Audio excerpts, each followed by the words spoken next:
My name is Richard Hawes. I'm Vice President of the Billerica Historical Society, and I'm also with the Billerica Minutemen, and have been for about 30 years now. And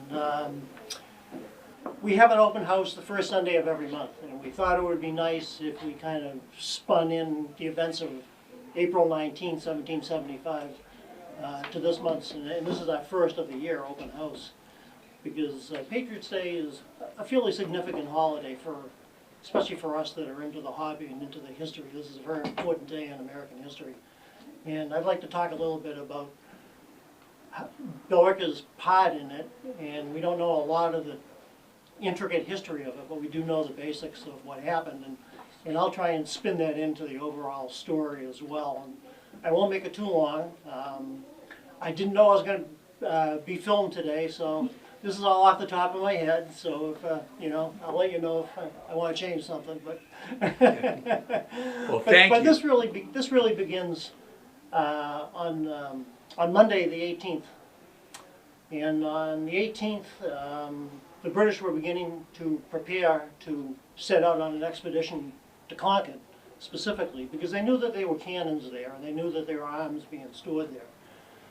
Well, I think probably everybody knows that there was a huge network called a Committee of Correspondence throughout Massachusetts and New England and even up and down the East Coast. It was really a provincial organization, and for all the provinces, and that's how word got out. And everybody had their spies. The British had their spies.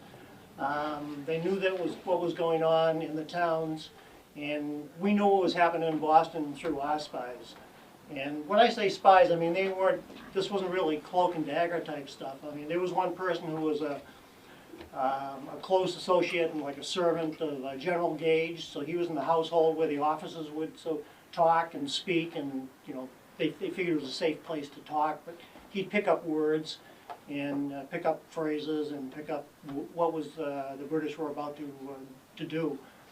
So we all think that Paul Revere was signaled to start his ride by the two lanterns in the Old North Church. Well, Paul Revere knew that they were going to march out on the 18th, and he also knew that they were going to go by sea. And one of the reasons he knew this was because of the spies in General Gage's headquarters, and also the British transport ships. They had to get the troops, if they're going to go by water, they had to get the troops across the Charles River, which is much wider than it is in today's world. So there were transport ships, and they had these longboats that they used to transport the soldiers. And they'd be up, and they stood on deck or stood on boat davits along the side of the ship. All those boats had been taken down and put in the water, and they were all roped together in the water. So he was certain that this was going to be a water crossing from Boston into Charlestown. He ordered the lanterns to be posted in the top of the North Church himself. And that was not a signal to him. It was a signal to corresponding people on the Committee of Correspondence in Charlestown. Should he not be able to make it out of the city, they'd have advance warning what was happening and to spread the word. So we know that Revere did make it across, and William Dawes went by another route, which was another precaution. So Revere went by boat, which was very hazardous, across the river, right under the guns of the HMS Somerset, one of the big man-of-wars in the harbor. And William Dawes went by the land route, which is Roxbury Neck, which went out through Roxbury, and it was about 4 miles longer, but ensured that maybe somebody would get through that actually knew exactly what was happening. The British had set this expedition, very strangely. There were British brigades and companies, but the brigades, this expedition that went out was 700 soldiers, but it was made up of smaller groups from all different companies, which was very strange. And it was led by an officer, his name was Francis Smith, and, well, to be frank, I'll say what they wrote at the time, and historically, that he was a dolt. He was not the brightest and best commander the British had, so why they put him in charge of this force, probably in hindsight was a mistake, but they didn't know it at the time. But the whole expedition was made up of what they call light infantry, which were smaller, younger, more agile British soldiers. They wore short coats. They had small leather caps.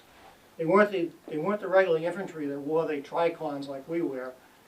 And then the rest of the expedition was made up of the grenadiers. And the grenadiers, you've probably seen pictures of them, or maybe reenactments, where they were chosen for their height. They wanted them to be around 6 feet tall or more. And they had the big bearskin caps. And those were like the shock troops of the British regular forces. So they're under command of Francis Smith. And the second in command was Major John Percan, who was commander of the Royal Marines. So you had this force that was really amalgamated of different people and had never worked together. As the day's events unfolded, that probably worked against them. So at 4 in the morning, the troops were woken up. They didn't know they were leaving that day. So they were woken up, they were assembled, they were marched over to the boats. They were rowed across the river to Lechmere Point, and they started their march towards Lexington and Concord. Well, Lexington wasn't the objective. Lexington was where they met some of the first resistance, and what happened on Lexington Common, where the 8 Minutemen were killed and there were shots, and that was the beginning of the war, perhaps, a lot of people say. And then they marched, from there they marched on to Concord. Billerica got the word, because this network of the Committee of Correspondence, this word was spreading like wildfire. And there were British patrols out that night in the countryside, and they knew that the countryside had been alarmed. They could hear warning shots being fired in the distance. They could see the glow of bonfires that were also another signaling method in the distance. The landscape was a little bit different than it is today. It was pretty much cut down. There was no woods, except for marshy areas or maybe rocky areas. Other than that, all the ground was being used for agricultural purposes, and they needed the wood that was grown there for fuel and for lumber for their houses. So it was very much clear. So you could see a great distance. They could see the glow in the dark of these fires going on. So if you can put your mind back into that evening, the 18th to the 19th of April, 1775, I mean, it must have been a really exciting and just such a provocative moment in history. It's hard to, for me, reading about it and for all these years, it's hard to grasp how that must have really felt. But the word got to Billerica around 2 in the morning, according to our town historian at the time. And so the groups would turn out. Now, what turned out was, we have the Minutemen. We call them the Minutemen. The Minutemen, in actual usage, really only lasted the 18th and the 19th. They were asked to form a Minuteman company of 50 soldiers, approximately 50 soldiers, under the command of 3 different leaders early in 1775. And they'd be trained all the time, and they'd carry their muskets with them everywhere they went. And then we had the regular militia. So the whole militia, they were a subset of the regular militia. And the regular militia was about 100 or more men, probably more than 100 men. So when the call came out, everybody started turning out. It wasn't just the Minutemen, it was part of the militia too. So about 100 soldiers, mixture of Minutemen who turned out rapidly, plus militia, were assembled probably on the Common or probably down by Pollard's Tavern, which is near where the house school is now.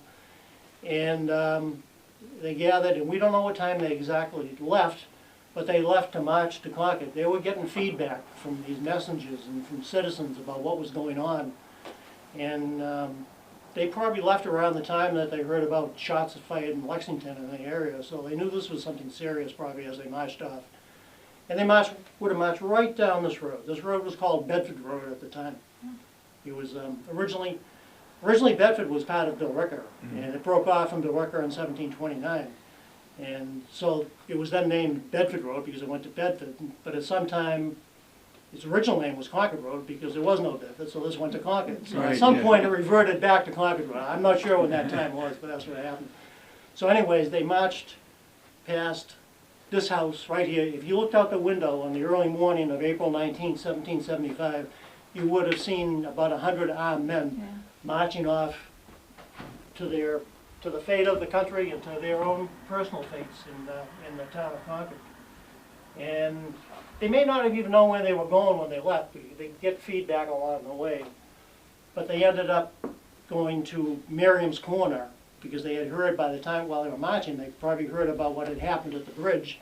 And the firing at the bridge was over at that time. That was around noontime. So, well, it was before noontime, but the British decided to leave there around noontime. So if they marched to the bridge area, they would have been too late, so they marched out an area that was in front, more eastward of the bridge itself, so they'd be sure to capture the movement of the British coming back. So the British had a hard time at the North Bridge, as we know. They lost some soldiers there. Mr. Smith, our hero, decided we better leave, and so they hastily assembled. They found nothing. They found a bunch of musket balls, and the order was that if you had musket balls, you were to throw them into the woods or into ponds along the way. Well, they just dumped them all. There's a pond in Concord Center, which is no longer there. They just dumped everything into the pond, and as soon as they left, everybody dragged them out. You know, so they didn't really accomplish much of anything. I think they burned a couple of gun carriages because there was some fire, some smoke that you could see, and that really ignited the fight at the bridge. Was the smoke emanating from the center of Concord.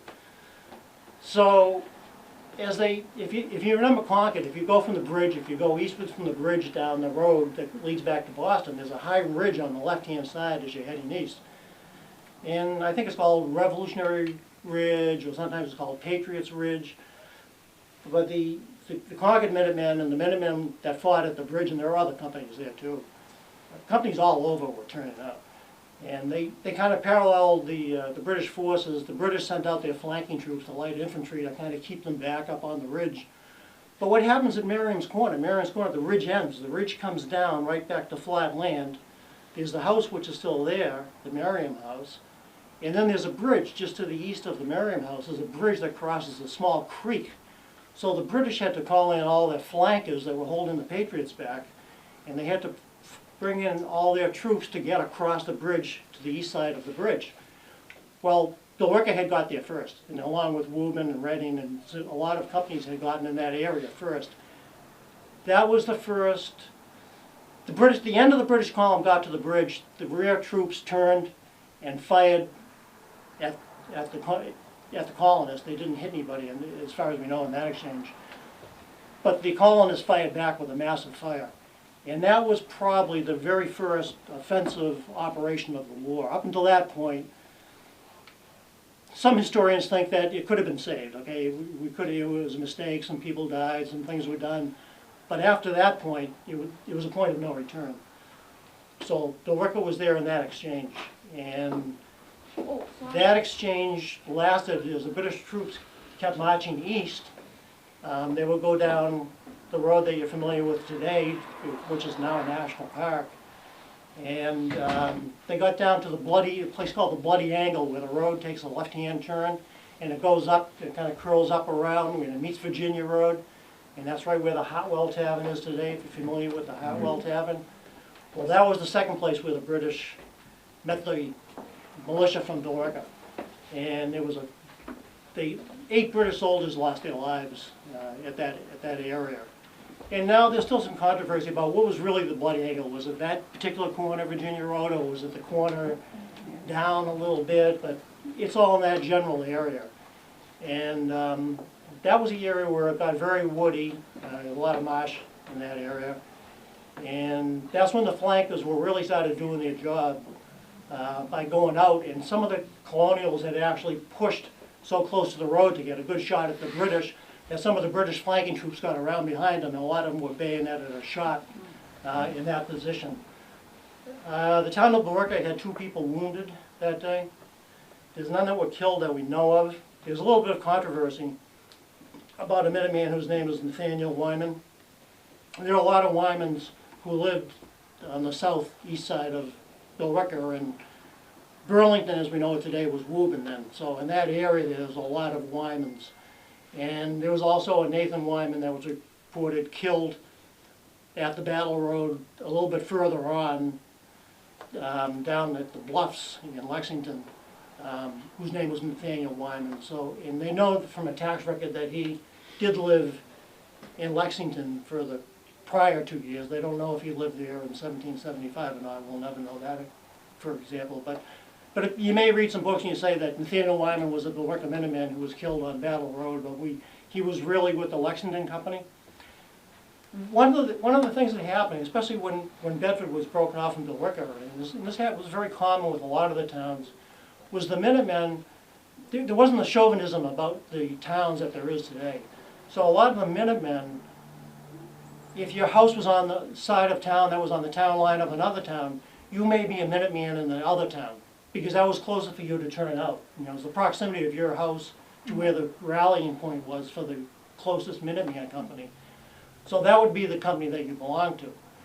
And one of the interesting things was on that battle down near the Hartwell Tavern, Captain Wilson of the Bedford Minutemen was killed, and his lieutenant was Edward Stearns, who was a resident of Billerica, and he took over command of the Bedford Company down at that area right after Wilson was killed, right down near the tavern.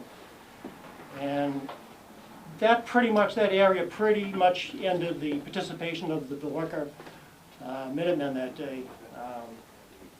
They were out of ammunition, and so they retreated home. But at that point, Minutemen companies from all over were just pouring in to fire. They almost had the British, well, they did have the British surrounded. The British barely got back to Lexington where this began, and they were almost completely annihilated there.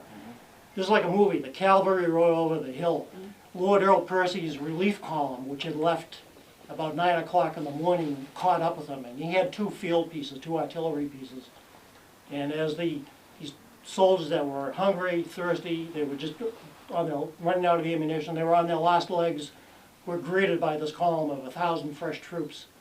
And that pretty much saved them. And the British took one of the cannons, they mounted up on a hill just east of Lexington Center, and I think there's a cement statue that commemorates that. And they fired a shot, and it went clear through the meeting house wall of the meeting house that was on Lexington Common, which is not there today. And that kind of pushed, cannons had a real psychological aspect to them in the Revolutionary War. So that withdrew a lot of the militia, and it gave the British some breathing time. They set up a field hospital in the Monroe Tavern, which is a little bit further east, and allowed them to regroup. And then they finally started pushing on, and by that time they estimate around 1,700 militia men as they got down to what they call the foot of the rocks, which is down near Arlington Heights today. And it was just a battle, it was street fighting, it was house to house because the population got denser and denser as they got back to Boston. And they barely saved themselves by, what had happened was the bridge that led directly back to Boston. Some Minuteman companies in Cambridge knew that, or some people in Cambridge knew that they'd have to cross that bridge, so they tore up the planks. So at the last minute, the British column, much to their happiness, took a turn, and they ended up on Bunker Hill because they wanted to be under the protection of the cannon from the ships in the harbor. So that's where they ended the night. And all of our troops ended the night on Cambridge Common, or around there, that area. And so basically that's where the Minuteman story ends, okay? So after that it was a militia, and the militia became an army. But it wasn't under general control or general command until Washington arrived later in the summer. And so each local company had their own local area, and they were under their own local command, and Billerica was one of them. And so this occurred in April. So April, May, New England, that's planting time. So the British were bottled up in Boston, and a lot of the militia would come back to Billerica, and they'd work on their farm, and they'd plant some of their plants and some of their crops, and then they'd go back to Boston to keep the British bottled up in Boston until on June 17th the Battle of Bunker Hill happened, and that really was devastating. But on Battle Road, the British casualties that day were 273. The total casualties of killed, missing, and wounded were 273. And the Minutemen, or the militia companies, the Patriots, were 95. So in today's figures in battles, that doesn't seem like a lot, but that was a staggering number in those days. Warfare was a lot different. The weapons were a lot different. back in those days. And speaking of the weapons, I'll just quickly run through this. Is in March of 1775, before the hostilities broke out, and everybody knew they were going to, it was just a matter of time, the town of Billerica, the selectmen, granted that the Minutemen Company be furnished with cartridge boxes, which is this right here, and bayonets, which is this right here. And I'll tell you why, because first of all, if it was rainy, if it was drizzly, these guns are very finicky. You know, a little bit of moisture can foul your gun. So you still need a protection, and the main protection was the bayonet. And even in the battles later in the Revolution, you depend on the bayonet for a bayonet charge. You might get off 2 or 3 volleys, and then you turn into a charge. Because it wasn't, as we used in Vietnam, we got used to the term body count. It wasn't about body count in the Revolutionary War. It was about who won the field that day, okay? Who stayed and who left the field is how they determined who won the battle. Whether it was strategic or not to have that property, that's how it was basically determined. The cartridge boxes, the other thing was if you had muskets, you think of, you know, they show it like if you watch old movies, the Alamo or something, they have these powder horns, and, you know, they take the powder and, you know, they'll shake a little bit in here and they'll shake a little bit in here, but they didn't know what they were really getting.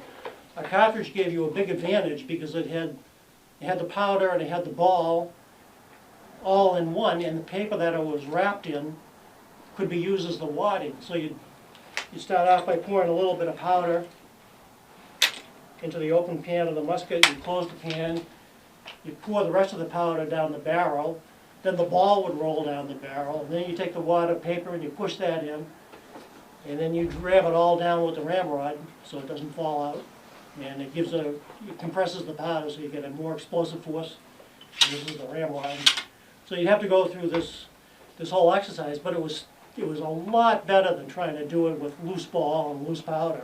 Mm-hmm. So the cartridge box was a very important accoutrement to have as part of your kit. So that's why they did that.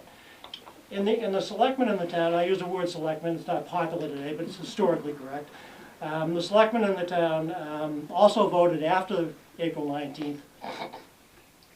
They put in a lot of, I won't say laws, but the guidelines, the things that you were to do. Like there was official, somebody in your family died, there was official mourning period, and it could be a couple months or something. They cut that short because you might be needed for the next invasion. Sheep couldn't be butchered until August because they needed the wool. They wanted to keep growing wool and shearing the sheep and getting the wool. So they put a ban on butchering sheep until August. Mm. And you weren't allowed, even in the Revolution, there was a lot of profiteering going on, so you weren't allowed to ship to Boston or ship out of town anything that may be of value to the British Army. And because they were balled up in Boston. They had no provisions. I mean, but Boston wasn't a farmland. It was just a group of buildings, you know. So they actually got very hungry. It was one of the reasons they left the town. And if you read the history about it, the Battle of Noddle Island, which is over where the airport is now, that was over the sheep that were grazing there. It was quite popular in those days to keep your sheep or your pigs on an island because the predators couldn't get to them because they were on an island. Yeah. Mm. So a battle erupted over that, and the British were finally forced away. And of course, on March 17th the following year, that they were driven out of town, we just celebrated Evacuation Day, and most of the troops went up to Canada or up to Halifax. Yeah. So that's pretty much the story of what I know of Billerica on April 18th and 19th, and I'd be happy to answer any questions if I can. Anybody has any questions? Could you tell us the names of the captains that were here in Billerica? I don't think I heard that. I don't have them off the top of my head. They are in Hazens. Okay. Yeah. That'd be interesting. But there was three captains of militia, plus there was 3 captains of the Minutemen. So the 3 captains of the Minutemen and their troops had to pass muster over the hierarchy. Their names escape me right now, but they're some of the common names that you hear in Billerica. That was a unique thing about the militia. Was it was very New England too. Was that the leaders weren't picked by where they were born or their status in the town. They were elected by the soldiers that they were commanding. Mm. So it was very democratic, and that goes back to the Plymouth days, the days of Plymouth and Salem, early Salem, when they were first training. You know, Yeah. they picked their own They officers. probably picked people they knew they could count on to be responsible, as Exactly. opposed to Francis Smith. Exactly. That's how he ended. Good point. Yeah. Do you know the name of the person who was the spy for the colonials? No, there was more than one. I mean, there were people. But the most important one? No, the one you you sound like referred to. you know. Who do you? It was This is General all- Gage's wife, who was Oh, yeah, an yeah, American. Yeah. She was yeah. born They in claim- America. I don't there's any proof about that, but it's very, Well, she's a close personal friend of one Joseph Warner, yes, Yeah. who was the commander. that's right. He became the commander of the troops that, I think probably right around the time of Lexington and Yeah, he was well respected. He was killed at Bunker Hill, but Yeah. on the April 19th, he took Yeah. charge of where he could. And their chief spy was someone who was on the committee, which was a reverend. I believe he was Well, a minister. Reverend Cummings, Gage complained about that. He complained about that to the political officials in England, that he said, in New England, he said, sedition is being preached from every pulpit. And Cummings was one of those ministers who was Was he preaching a Black Robe Brigade? yeah. Do we have any of those sermons? There are sermons that are available that Cummings, I think most of his sermons are available, actually. You can probably find them online even, but we do know a lot about him and about his sermons. How many bags were allotted, or like the select, so that I have a number of how many people were actually given? Well, there were about 50 in the Minuteman Company, so they would have made sure that people, people may have had their own cartridge boxes, but the people who didn't the town would furnish them a cartridge box and a bayonet. Now, we probably think of the old history of the farmer who ran in from his field and he grabbed the musket off the fireplace and he went out and he fought the British. New England had a long history of militia and military command, and they always fell back on that. We had been through several wars. We had been through King Philip's War, we've been through the French and Indian War, we've been through King William's War. So there was the command and control had been established for many, many years in New England before this happened. So it wasn't a spontaneous eruption like a lot of people would have you believe that it was. It was a lot of control. And a lot of the troops were very well drilled. And British troops even wrote that after the battle. They said the troops at the bridge in Concord, they said they were very impressed by how they turned out and how they performed under the command of their officers. Even in 1740s, a group of New Englanders went up and attacked the fortress in Louisburg, and they won. They took it over. And they were basically New England fishermen, but they're also militiamen. But they went up and in ships, because the French were taking over that area near the mouth of the St. Lawrence River, and there's a great fisheries up there, and these people were afraid that the French expansion was going to take over their fishing grounds. So they formed around this Pepperell and Mr. Pepperell, or I forget what his title was, formed this group, and they actually went up there. They had a amphibious landing on the beach. They cannons were all pointed out to sea. They came in the back door, basically, and they took the fort. A group of New England fishermen took over the French fort, military fort.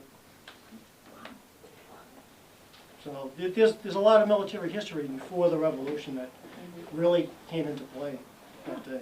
And it goes back to Yankee ingenuity, huh? Yeah, and drive. Just even. It was really in their heritage, because they had to do that from the Plymouth.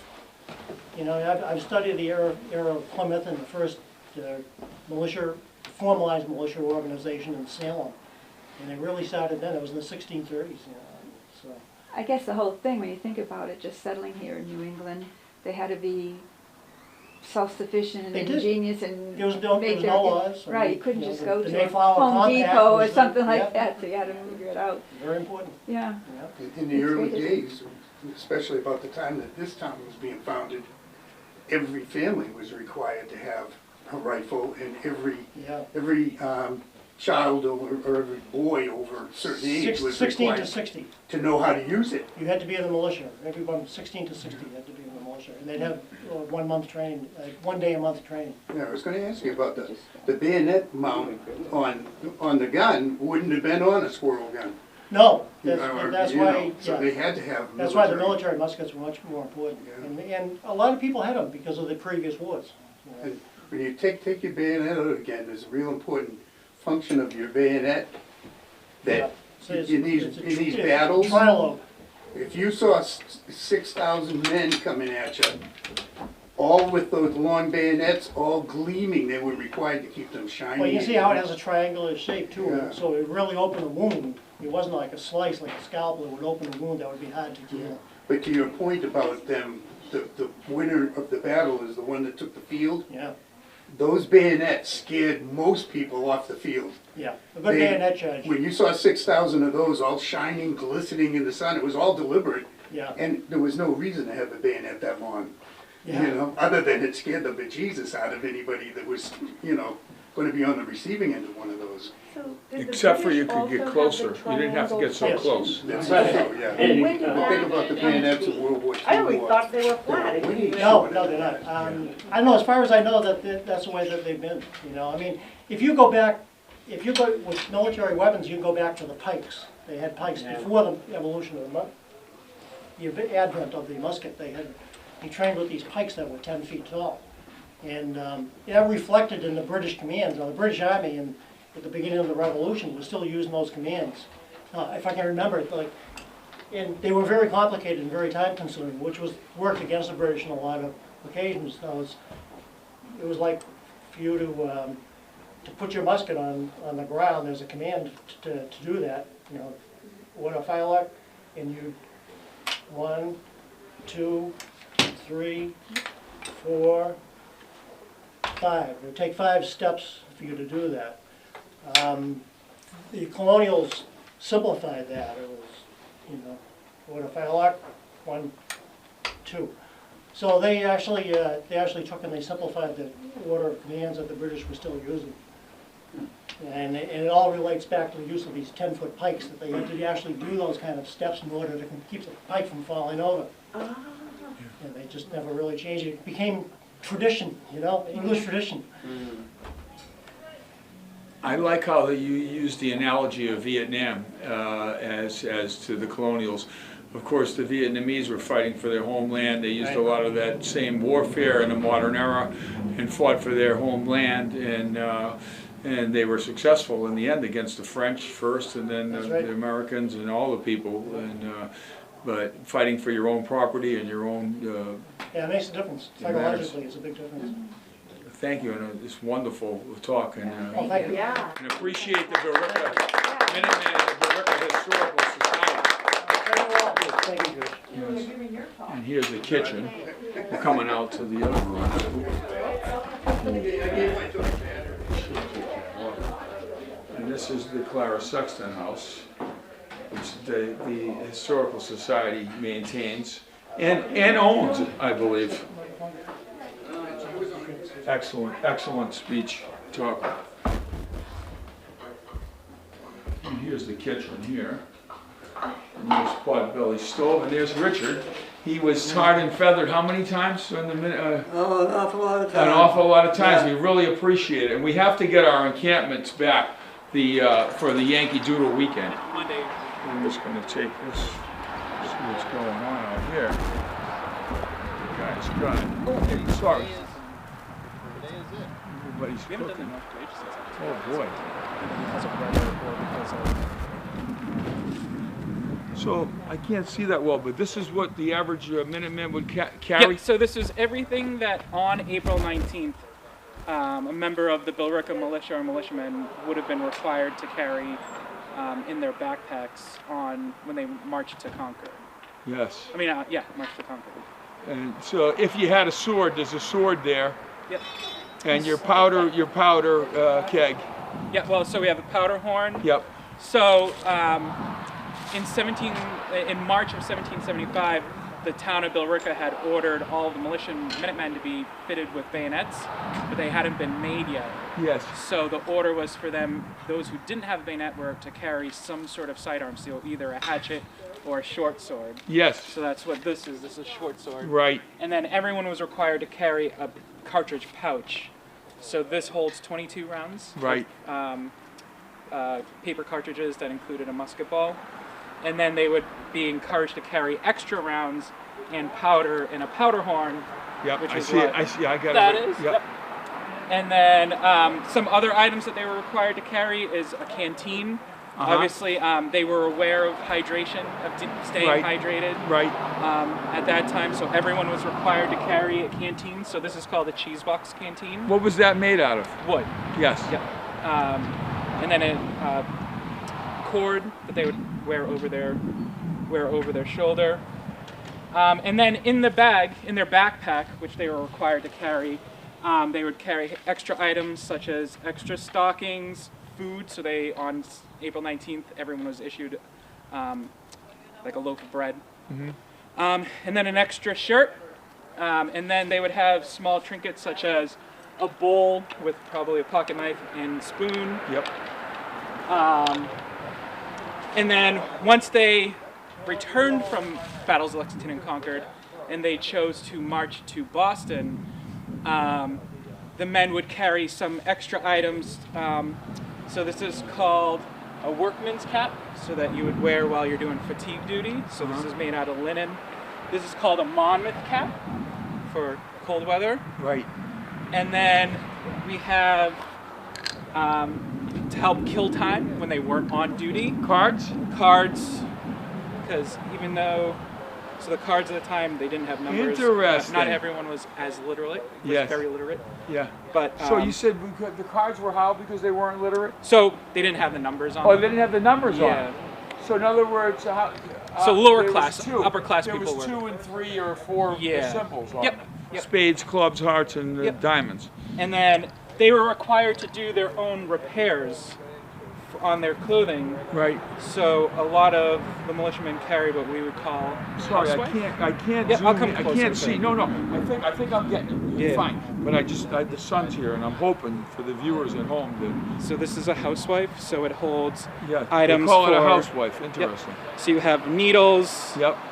so you have a spool of thread. And these And- were issued to a lot of So people. they would- I'm sure everyone didn't have that. Right, well these Yeah. were a home item that they Yeah. brought from Yeah, home. right. And then a block of beeswax Yes. to help with it's basically lubing the thread to help the thread go through the material easier. Oh, interesting. And then when the army was organized, and you had armies, divisions, brigades, regiments, companies, the smallest organization was called a company. It was called a mess, and each mess was issued a kettle.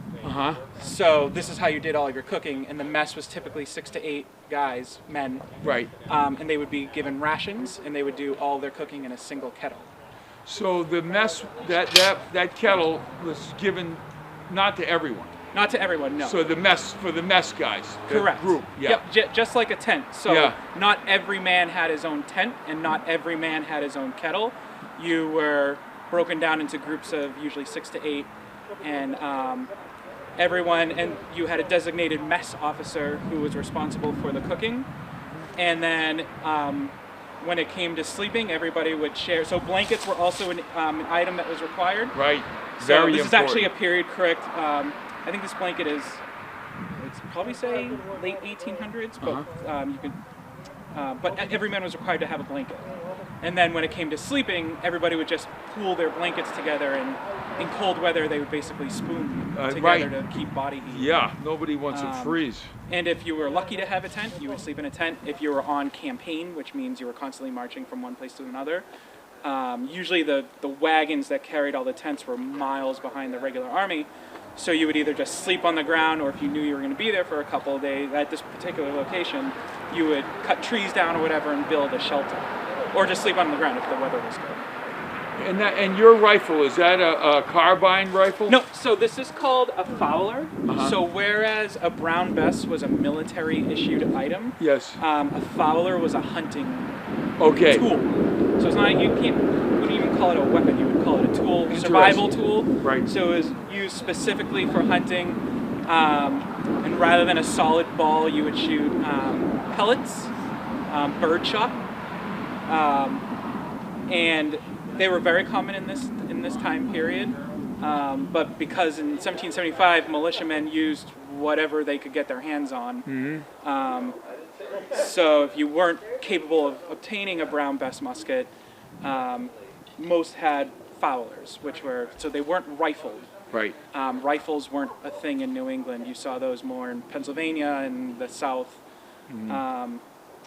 But Fowlers were definitely, was definitely more prevalent in this time period. And the reason that maybe they were called they were tools versus rifles. Right. I mean, Weapons. Weapons. Right. Because the rifled barrel makes the bullet spin out a lot quicker and more accurate. Is that correct? Or Right, but Yeah. yes, so but also because, so like a brown bess or a Charleville, which is what French weapons were called, French muskets, when the colonies signed their alliance with France, they were issued Charlevilles. But those are military issued muskets, whereas a Fowler is a personal item used specifically for survival as far as hunting. So it wasn't designed for killing, if that makes sense. it does. Thank you so much for explaining. Yeah, all no this. problem. And then yes, so whereas a musket, it was not rifled on the inside, so the accuracy up to about 75 yards was pretty good, but beyond 75 yards, you had a harder time hitting what you were aiming for. Right. Whereas a rifle, because the grooves on the inside of the barrel are rifled, you're throwing pretty much the same way that a quarterback would throw a spiral. Yes. And their range was great. It was usually up to about 200 to 300 yards. Wow, that's a long. But they were also harder to load. It took about 3 or 4 minutes to load a rifle, and also they couldn't be, just like a Fowler, could not be fitted with a bayonet. So though they were accurate, they because of their load time and the fact that they couldn't be fitted with a bayonet, they were not the favored weapon of the time, whereas muskets still were. You saw brown bess muskets and those types of muskets all the way up, really up until the Civil War, before technology had evolved into the Springfield rifle Yes. of that time period. Yeah. Thank you so much. You're very I welcome. appreciate it. And your clothing that you're wearing is the period in correct clothing, wool pants and. Well, yeah. So especially in April of 1775, wool was the thing at the time. Linen was also common, but in 1775, just due to the weather, wool was more accurate. And desirable, because of course Yes. it keeps you warmer. Yep. You can dry it. It's lighter. A lot of Correct. reasons. And it breathes, and also when you sweat, it absorbs your sweat to keep your body temperature cool.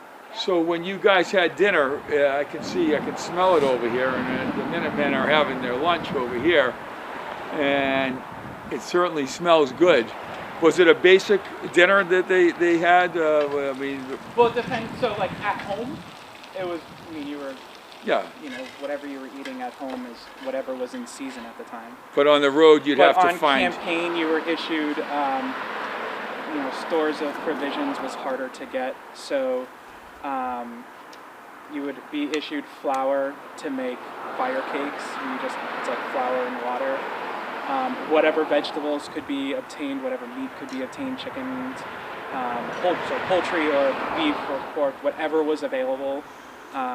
Obtaining provisions was something that was difficult for the Continental Army really throughout the entirety of the war.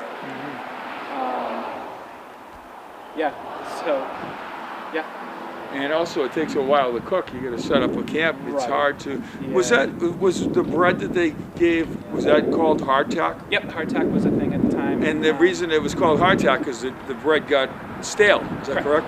Basically. And then they'd have to put water or something. So water helped mush it a little bit. It was still difficult to eat, Right. but it was better preserved than regular bread was. Oh, so it was cooked differently than within the regular I'm bread. not sure the exact Yeah, way of well, cooking hardtack. anyway, thank you so You're very much, welcome. and I thank all the Billerica Minutemen and the great presentation and what they do for the town of Billerica. And thank everybody for coming. Appreciate everything. Thank you. Thank you.